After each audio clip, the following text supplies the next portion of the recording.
Hello everyone, আসসালামু আলাইকুম। সকলে কেমন আছেন? এই তো আমি ভালো আছি। আজ হচ্ছে নানু বাড়ি হচ্ছে আম পাড়া হচ্ছে। দেখুন আমার নানা হচ্ছে মাথা ভরে ঢিস ঢিস ভরে আম নিয়ে যাচ্ছে, আর দেখুন আমার নানু হচ্ছে হেল্প করে দিচ্ছে। আমার খালামণিতে এতগুলো আম পেয়েছে, দেখুন সব খালি ঢিসে ভরতেছে আর বস্তায় ভরতেছে। তো দেখুন আমার নানু হচ্ছে কুড়ানো শুরু করে দিয়েছে, আর এই দেখুন আমার স্বামীর আন্ডে তো কুড়ানো শুরু করে দিয়েছে। তো দেখুন আমার খালামণি সবাই, মানে আমার নানুমণিরা সবাই দেখুন গাছেতে এক ঝাঁকি দিয়েছে, এতগুলো আম পড়েছে। নানু বাড়ির আমের কিন্তু মজাই আলাদা।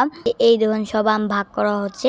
তো দেখুন সুন্দরভাবে আমগুলোকে কেটে সুন্দরভাবে কিন্তু পানিতে ধুয়ে নিচ্ছে। তো ধুয়ে দেখুন আমার নানা হচ্ছে সুন্দরভাবে, এই তো আমার নানা বসে গিয়েছে নানুদের হেল্প করতে। দেখুন কাঁটা চামচ দিয়ে সুন্দরভাবে কুচি কুচি করে সুন্দরভাবে ফুটে ফুটে করে নিচ্ছে। তো আমার নানুরাও সুন্দরভাবেই আমাদের কিন্তু হয়েই গিয়েছে প্রায়। তো দেখুন আমার নানা হচ্ছে কথা বলতে বলতে প্রায় কিন্তু শেষ। সবাই আমার ভিডিওটা ফলো দিবেন, লাইক করবেন, সবাই ভালো থাকবেন। আবারও যেন আল্লাহ হাফেজ।